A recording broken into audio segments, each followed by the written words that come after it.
What if everything we are experiencing and seeing, the people, the planet, the stars, basically everything around us, what if it's all a grand illusion? What if we are a simulation? What if we are programmed to exist, to process information? These are very profound questions. The answer might shock you. Today, we're going to prove that we are indeed simulations. And it may be a simulation that you aren't familiar with. It's not a simulation as far as a precise operation you would see in a video game or a computer software. But the principles, the complexity, the uniformity, and the way it works is the exact process of this interpretation. So what is a simulation?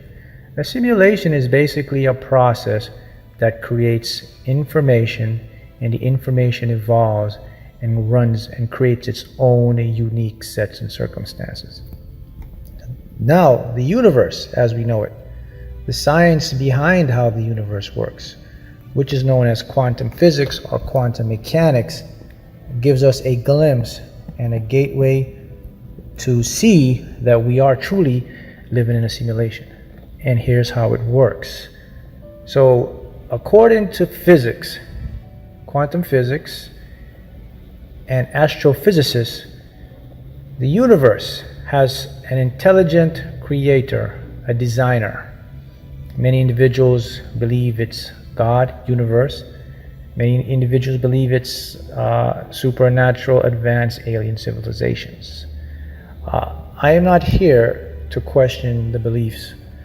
But what I'm here is to prove to you with scientific evidence of how your mind works, how we process reality, that we are in fact living in a simulated reality with a intelligent and a creative designer. Let's begin. Subjective, objective, and black holes. Let me repeat them. Subjective, objective, black holes, and another caveat, information. Those four terms I mentioned are the key ingredients that scientists and physicists are now putting together and are proving that we are in fact simulated beings. Simulated beings that our brains and our eyes and our senses perceive us as flesh and blood. Simulated beings through quantum physics, through the atomic structure of our body, our cells, our molecules, the energy pattern that our bodies resonate. So here's how it works. You are always alone within your thoughts, in your head. You are by yourself. We view reality in a subjective term. In other words, your observation to your reality creates your individual or personalized view of the universe. So you are alone in your head. So when you look out, the things you're seeing right now, we perceive our reality through our senses. Smell, taste, touch, see. Everything you see right now, it's basically a grand illusion. If you want to get technical, it's actually electrons within the brain and the structures of your brain, which are known as you built from synapses and neurons, and they fire these electrochemical signals.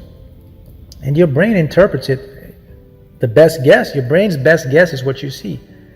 So your reality is subjected only to you. Think about that. Your reality is only subjective to you. In other words, reality cannot exist without an observer. Let's get to the second part, objective reality. Objective reality is the subjective person you observing something that creates an objective reality. Let me ask you this question. Can an objective reality exist independent of you? Take a guess. Let me repeat it again. Can an objective reality exist independent of you? No. Reality needs an observer, a subject. This is how the universe works. But through physics, through study of black holes, we do know that there is an objective reality that is beyond our senses. In other words, your brain, the way we perceive reality, we're only seeing 5% of the picture. We have now begun to understand that the universe, the way we are created, are similar to holographic images based upon a two-dimensional surface. Let's go to the next component I mentioned, black holes. So a black hole is basically a collapsed star with the gravitational pull so great that the star collapses upon itself, and the gravitational pull of energy is so great that not even light can escape it. When you think about space, I want you to think about space and time as interwoven. It's a fabric. It can be bent, stretched, and even torn. So a black hole is basically a torn between a fabric of space and time, and it pulls things in. When it pulls things in, we now know through physics and quantum mechanics that things that are pulled in are known as information. In quantum terms, we're called qubits of information. So you and I, we're made up of this information, similar to what? A computer game. Information, bits, pieces, right? Okay. In a simulation, you need software to process the information. So what do we have as a software? We have our minds, our brains process information, through light, photons. Now, the thing about black hole is this. When information gets into the black hole has an area known as the event horizon. That's the area before you fall into what is known as the singularity. But what we've discovered now is that when information goes into a black hole, the information does not get destroyed. It gets kicked back out. When it gets kicked back out, it gets kicked back out on only the surface level, or what's known as the event horizon. In other terms, when the information exits a black hole, information means UI, objects in physical form, but in this term it's in the terms of light. When the information kicks out the black hole, it gets thrown on a flat two-dimensional surface, which was event horizon. That's the key that we now know that, hey, everything we're seeing, the reality is perceived from a two-dimensional plane, and we create this three-dimensional image. So that is what a simulation is basically geared toward. The simulation is saying that we inhabit a universe that has been designed or created for some kind of teaching purpose, and we are the occupants in this simulation. Within our simulation, though, we do have free will.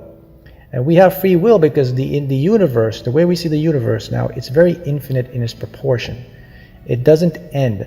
So there's always a different version of things that you and I can accomplish within our simulation. And yes, this simulation has a creator. It has to have a designer. Because if you look at the way how our universe, let's talk about the planet. Look at the Earth. We're in the perfect area for life. We're not too far from the sun, and we're not too close. Actually, we're not too close to the sun. We're not too far away. We're at the perfect area for life to inhabit.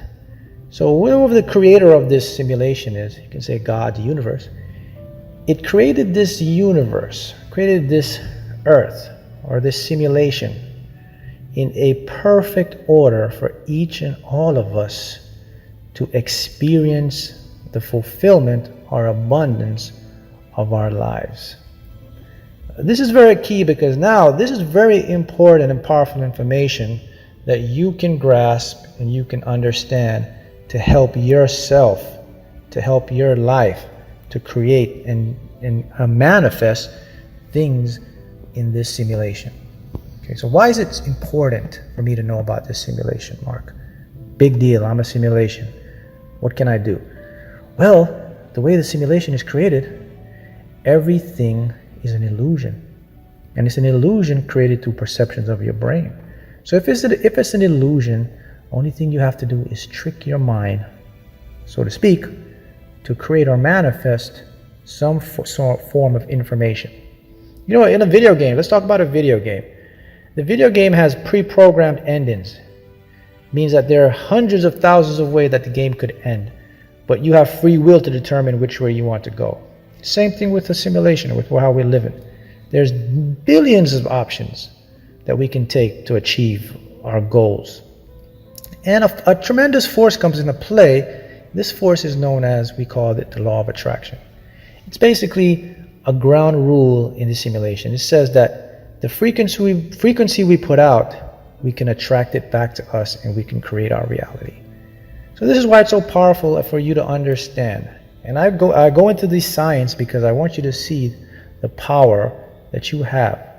And remember now, when I speak about a simulation, I'm speaking in comparison to the operational systems. It's not like an actual video game. It's the operational system, the format, the way it's designed, the interaction. That's the form. So we live in a universe that's designed and created as some form of holographic simulation, which with our brains we perceive it as a physical object through the limited senses of our brain, the software. That's what a simulation is. You have free will, you can create and you can attract based on that information software through processes of your brain. Remember, we only see 5% of reality. So there is an objective reality beyond what you can see and observe. How do we know there's an objective reality without a subjective view? Well, that's because we have instruments, we experiment, we have quantum physics, and we have particles that create the greater whole, and through experiments, observation, we now know that there is indeed an objective reality. So there is another reality, another dimension beyond the simulation. There has to be an outside influence, an outside environment that's creating the simulation. So that's very powerful information. I want you to understand it. So now you have a basic idea and a basic concept of what a simulation reality is. And now you can have the power and the tool to study more and learn. And we will be talking more, and there'll be more great videos, points to show how we can be deliberate creators and affect our reality to create the life we desire.